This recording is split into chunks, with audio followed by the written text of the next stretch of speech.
G'day, welcome back to IsoDevotions. We're following the story of Jesus as portrayed in the Gospel of Mark. After Jesus had healed the man with the shriveled hand in the Sabbath, it says that the Pharisees and the Herodians began to plot together how they would kill Jesus. They're not very happy with him at all, but the rest of the people are. The very next story tells us that a large crowd from Galilee followed Jesus. The word is out. People from Judea, Jerusalem, Idumea, the regions across the Jordan, and Tyre and Sidon, all the surrounding areas had heard about Jesus, and they're flocking to hear him teach. They're bringing the sick to him. He's driving out evil spirits. It says on one point that evil spirits are identifying him. Remember way back at the beginning of Mark's Gospel, Mark 1:1, this is the good news about Jesus Christ, the Son of God. They're identifying who he is, but Jesus is not allowing them to speak. He gave them strict orders not to tell who he was. These great big crowds that are flocking to see Jesus, we would interpret them as a sign of his success. But to Jesus, it seems more of a hindrance. There's a hint here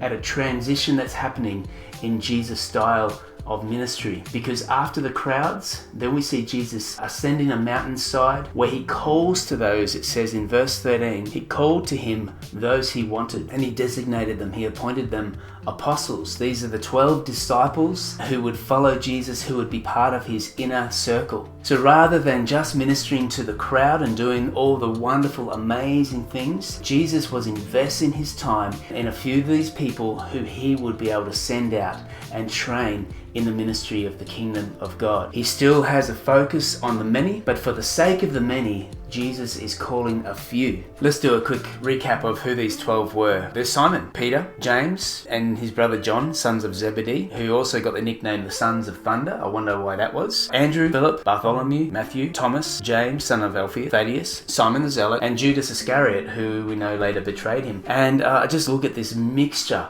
of men from different backgrounds, from different walks of life, with different passions, and how Jesus chose these men of diversity and began to build around himself a community that would reflect the kingdom of God. Not uniformity, but unity, pursuing the purposes of God in their day and age. And Jesus still calls men and women of all different shapes and sizes, backgrounds, races and religions, not to carry a uniformity, but to carry a sense of unity. He calls the few for the sake of the many, that we would be the ones who display his kingdom, who demonstrate his love and compassion to a hurting world, who heal the sick, who raise the dead, who drive out evil. He still calls men and women.